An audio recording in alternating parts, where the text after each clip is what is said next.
Antoine a vu sa vie basculer lorsqu'il a découvert qu'il était confronté à un cancer avancé. Pour quelqu'un qui s'est toujours bien occupé, en mangeant sainement et en passant régulièrement des examens médicaux, le diagnostic a été un coup dur. Le médecin n'était pas certain de l'origine exacte du cancer, ce qui rendait Antoine incertain. Mais il y avait un mince espoir de guérison avec un traitement intensif de chimiothérapie. Déterminé à se battre, Antoine a affronté le défi de front. Cependant, quand il avait le plus besoin d'eux, il a été abandonné par sa femme, Sophie, et sa fille, Camille. Elles l'ont laissé derrière elles alors qu'il luttait contre la maladie. Des années plus tard, elles reviennent pour confirmer sa supposée mort et sont confrontées à une surprise inattendue. Déterminé à affronter cette bataille, même sachant que cela serait difficile, Antoine a réuni Sophie, sa compagne depuis 18 ans, et Camille, sa fille à l'adolescence, pour leur annoncer une nouvelle qui changerait leur vie. Lorsque je leur ai partagé ma condition, j'ai vu sur leur visage le même choc que je ressentais, un mélange d'incrédulité et de tristesse. Malgré cela, j'ai trouvé la force d'être le pilier qui les a apaisés, en leur assurant que je ferais tout mon possible pour vaincre cette maladie. Ne vous inquiétez pas, je sais que c'est difficile, mais nous surmonterons cela ensemble, a révélé Antoine. Le traitement apportait avec lui une grande incertitude quant à son impact sur leur vie. Réfléchissant à cela, Antoine les a serrés dans ses bras, se rappelant des informations du médecin sur les défis de la chimiothérapie. Sachant que de nombreuses relations sont mises à l'épreuve face au poids du traitement, il a partagé ses craintes avec Sophie, sa femme. « J'avoue, j'ai un peu peur », a-t-il dit, avec le calme de celui qui partage non seulement le lit, mais aussi les batailles les plus profondes. Sophie l'a serré fort, assurant que rien, même pas la maladie, ne les séparerait. « Te souviens-tu de nos vœux dans la santé et dans la maladie ? C'est quelque chose que je vais honorer jusqu'au bout, » dit Sophie. « Pas besoin de remercier, » répondit Antoine, se sentant soulagé de pouvoir se concentrer sur sa guérison sans se soucier des problèmes financiers. Avec des économies solides et des réserves financières, la famille était prête à affronter le défi. La maison, pleine de souvenirs, était exempte de dettes et l'avenir académique de Camille était assuré. Avec tout organisé, Antoine a commencé le traitement dès le diagnostic. Chaque séance de thérapie était une épreuve de résistance, le laissant épuisé et fragile. Rentrer à la maison est devenu une bataille quotidienne contre un ennemi invisible, mais Antoine ne se décourageait pas. Face à cette nouvelle réalité, Sophie et Camille étaient là pour offrir tout le soutien nécessaire. Avec amour et dévouement, elles s'occupaient de la maison, préparaient les repas et accompagnaient Antoine à chaque séance de chimiothérapie. À chaque geste, elles montraient que l'amour qui les unissait était plus fort que toutes les adversités. Antoine savait que sa santé affecterait l'ambiance à la maison. Il a essayé d'être indépendant, mais après 2 mois, il a remarqué un changement chez Sophie et Camille. Autrefois solidaires, elles évitaient maintenant de l'aider. Un jour, en rentrant de la chimiothérapie, Sophie a froidement suggéré un taxi. Voyant la distance émotionnelle croissante, Antoine a ouvert son cœur. « Je remarque des changements en vous. Pouvez-vous être sincère ?» demanda-t-il. Sophie expliqua « Nous ne sous-estimons pas votre souffrance, mais nous sommes dépassés. » Comprenant, Antoine proposa d'engager une infirmière pour faciliter les choses. Beaucoup de gens décident d'engager des infirmières pour les aider en période difficile. L'oncle d'Antoine a fait de même après une chirurgie de la hanche. Camille et Sophie étaient d'accord, et bientôt Éléonore, la nouvelle infirmière, a commencé à travailler à la maison. Mais cette solution a apporté de nouveaux problèmes. Sophie s'est sentie remplacée et jalouse de l'infirmière. Antoine a suggéré qu'elle reprenne une partie des soins, mais cela n'a pas résolu le problème. Antoine a choisi de rester calme, sachant que plus de négativité compliquerait sa récupération.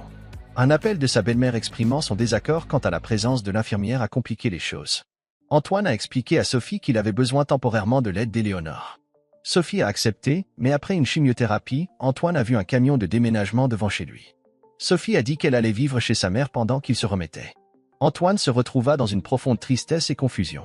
Le soutien de Guillaume, son frère, et d'Éléonore, l'infirmière, lui apportait du réconfort et de la solidarité en ces temps difficiles. Cela contrastait fortement avec la solitude laissée par le départ de Sophie. L'attention et les soins d'Éléonore n'étaient pas seulement pratiques, mais aussi un baume pour les blessures émotionnelles causées par la maladie et le rejet. Lorsque l'infirmière a finalement appuyé sur le bouton pour indiquer sa récupération physique, c'était plus que la fin d'un traitement. C'était le début d'une nouvelle phase, une libération d'une relation qui n'offrait pas le soutien inconditionnel qu'Antoine espérait. La décision d'Antoine de demander le divorce unilatéral ne représentait pas seulement un pas vers son indépendance émotionnelle, mais aussi une affirmation de sa dignité et de sa valeur en tant que personne. En plus d'être une décision légale, c'était une façon de s'affirmer et de reconnaître sa propre valeur.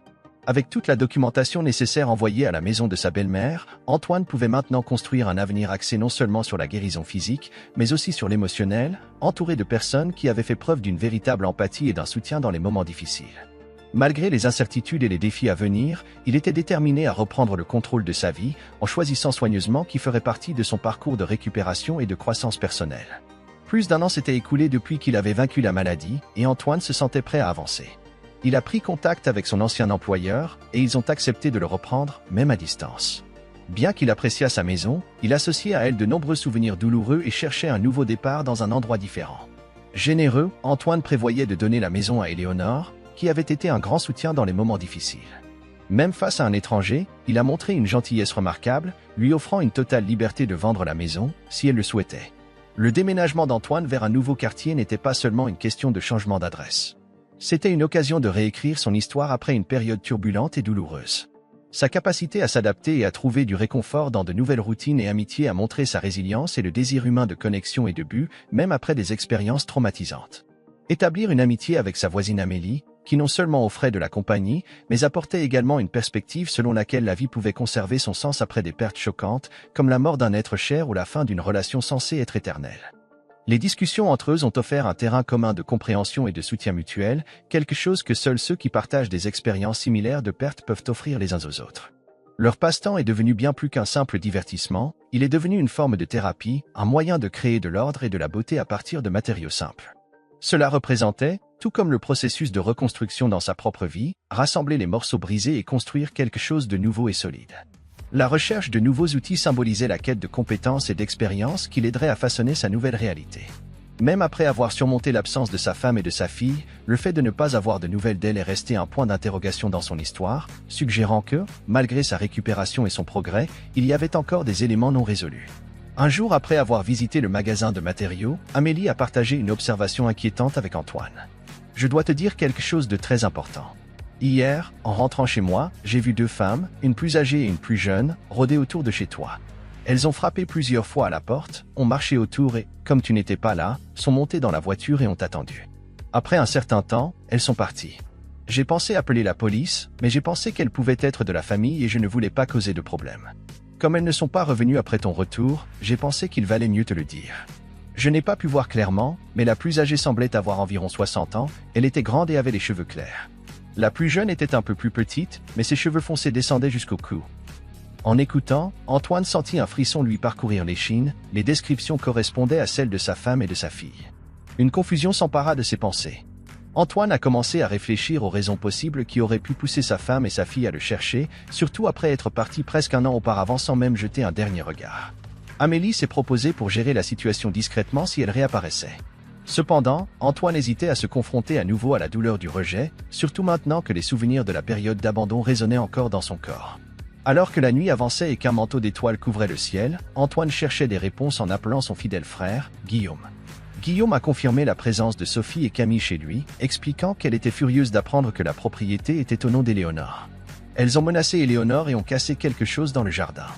Guillaume et Éléonore prévoyaient d'aller à la police le lendemain matin. Un certain soulagement a envahi Antoine en apprenant qu'Éléonore était soutenue par des documents prouvant le transfert de propriété à son nom. Une transaction qu'Antoine avait conclue avant de clore ce chapitre de sa vie. Il a appelé directement Éléonore pour s'excuser et partager des informations sur l'incident. Éléonore a expliqué que, lors de la dispute avec Sophie et Camille, elle avait dit à tort qu'Antoine était décédé et avait laissé la propriété avec elle. Elle ne l'avait pas cru et avait, d'une manière ou d'une autre, obtenu sa nouvelle adresse. Éléonore ne savait pas ce qui allait se passer, elle voulait juste qu'elle laisse Antoine en paix. Pour l'ex-femme d'Antoine, il restait un mystère de savoir si l'avis de divorce envoyé à la maison de sa mère avait été reconnu ou simplement jeté comme un autre morceau de papier insignifiant. Antoine, cependant, avait déjà fait face à des situations d'indifférence, atteignant une acceptation sereine. Le lendemain matin, alors qu'il s'occupait des tâches quotidiennes, il fut alerté par un bruit persistant de coups. Il se dirigea rapidement vers les caméras de sécurité et confirma que son ex-femme avait la même apparence que dans sa mémoire, pendant que sa fille, Camille, avait presque grandi comme une femme. Suivant le plan convenu avec Amélie, Antoine resta à l'abri à l'intérieur de la maison, mais s'approcha assez de la porte pour capturer des fragments de la conversation extérieure. Amélie sortit de la maison et s'approcha d'elle, saluant gentiment et montrant ouverture et sympathie, laissant derrière elle les fardeaux du passé. L'ex-femme d'Antoine partagea une histoire selon laquelle son mari ou ex-mari vivait dans cette maison jusqu'à sa supposée récente mort après une longue période à l'hôpital. Cependant, Antoine savait qu'il n'y avait aucune preuve de sa mort ou quelque chose lié à l'hôpital. Amélie, calme et directe dans sa réponse, admit qu'Antoine vivait là depuis quelques mois, mais malheureusement il est décédé d'un cancer. Antoine prévoyait de léguer son héritage à des causes caritatives, étant divorcé et n'ayant pas de proches, sauf un frère. Un silence tendu s'installa jusqu'à ce qu'Amélie cherche des éclaircissements. L'ex-femme d'Antoine réagit négativement à l'orientation, élevant le ton et accusant Amélie, perturbant la paix de la rue qui avait accueilli Antoine avec tant de sympathie. Même s'il restait caché derrière les murs de sa maison, Antoine resta ferme dans le plan convenu avec Amélie, expliquant qu'il essayait d'aider et n'avait jamais eu l'intention de l'offenser. Alors qu'Antoine se concentrait sur ses études de menuiserie, un bruit soudain le surprit en sortant. En découvrant la fenêtre brisée et son ex-femme au milieu du jardin, détruisant la fenêtre avec fureur, des voisins essayaient de la contenir. Elle semblait causer des problèmes, mais Antoine était absorbé par son travail et portait des écouteurs, alors il n'avait pas remarqué la confusion. En sortant, il a vu deux voisins âgés essayer de la retenir pour éviter des dégâts plus importants. Antoine est sorti de chez lui et a attrapé son bras, lui demandant si elle avait perdu la tête. Elle pensait qu'il était décédé et voulait simplement intimider le supposé nouveau propriétaire. Antoine a déclaré, avec du poids dans chaque mot, qu'il était prêt à renoncer à ses droits en tant que père et tuteur. Face à ces mots, elle est passée de la tristesse à la colère. Antoine a répondu fermement, ne voulant plus aucun lien avec elle deux. Dans cette situation tendue, elle a menacé de lever la barre de fer vers lui. C'est à ce moment critique que la police est intervenue et a agi sans hésiter. L'ex-femme et la fille Camille ont été arrêtées. Antoine a accepté la proposition de l'agent de les accompagner au commissariat. À la fin de la journée, avec des esprits plus calmes, Antoine a fait remplacer la fenêtre et nettoyer les débris. Un abri temporaire a été installé pour protéger la maison des intempéries. Amélie prêtait des seaux pour les plantes qui avaient survécu. Curieux de savoir pourquoi son ex-femme était revenue, Antoine a entrepris une recherche de réponse. Il a découvert que le décès récent de sa mère avait déclenché une série d'événements désastreux.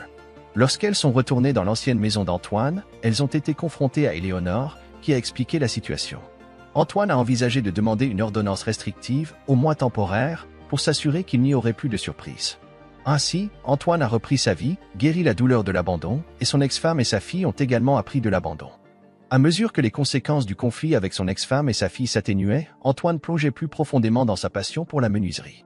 Chaque pièce qu'il créait était une expression de son parcours de guérison et de renouveau. Il a trouvé une communauté d'artisans locaux qui l'ont chaleureusement accueilli, partageant techniques et inspirations. Sophie, quant à elle, a trouvé du réconfort en renouant avec de vieux amis et en s'impliquant dans des activités sociales. Elle a commencé à suivre des cours de yoga, trouvant paix et sérénité dans chaque posture. À chaque séance, elle sentait les tensions du passé se dissiper lentement, remplacées par un sentiment de calme intérieur. Camille, bien qu'au départ réticente, s'est peu à peu ouverte à de nouvelles expériences et amitiés. Elle s'est jointe à un groupe de bénévoles locaux et a trouvé un sens du but en aidant les autres. Ces activités l'ont aidée à redécouvrir sa propre force et résilience. Pendant ce temps, Éléonore a continué à travailler comme infirmière, se consacrant aux soins des autres avec compassion et dévouement. Son expérience avec Antoine et sa famille l'a inspirée à chercher des moyens de soutenir les patients dans des situations similaires. Ces nouveaux chapitres dans leur vie ont été marqués par la croissance personnelle, l'acceptation et le pardon. Ils ont appris que, malgré les adversités, il y a toujours de la place pour l'espoir et le renouveau. L'histoire d'Antoine, Sophie, Camille et Éléonore nous rappelle que même dans les moments les plus sombres, il y a toujours de la lumière et de l'espoir à l'horizon. C'est pourquoi je vous invite à vous inspirer de ces parcours de transformation, en croyant qu'il est possible de trouver la paix et le bonheur, même face à l'adversité. Si vous avez aimé cette histoire de dépassement, n'oubliez pas de mettre votre like et de vous abonner à la chaîne Histoire de la vie pour suivre plus de contenus inspirants comme celui-ci. Ensemble, nous pouvons partager l'amour et la positivité, en construisant un monde meilleur pour tous. Merci de faire partie de ce voyage. Maintenant, vous devez entendre ceci. Car Dieu a tant aimé le monde qu'il a donné son Fils unique, afin que quiconque croit en lui ne périsse pas mais ait la vie éternelle. Jean 3.16. Ces paroles de Jésus-Christ nous invitent à croire en l'amour infini de Dieu et au sacrifice de son Fils pour nous sauver. En acceptant Jésus comme notre seul et unique Sauveur, nous pouvons expérimenter le pardon de nos péchés et la vie éternelle aux côtés de Dieu. Que ces paroles touchent votre cœur et vous conduisent sur le chemin de la foi et du salut.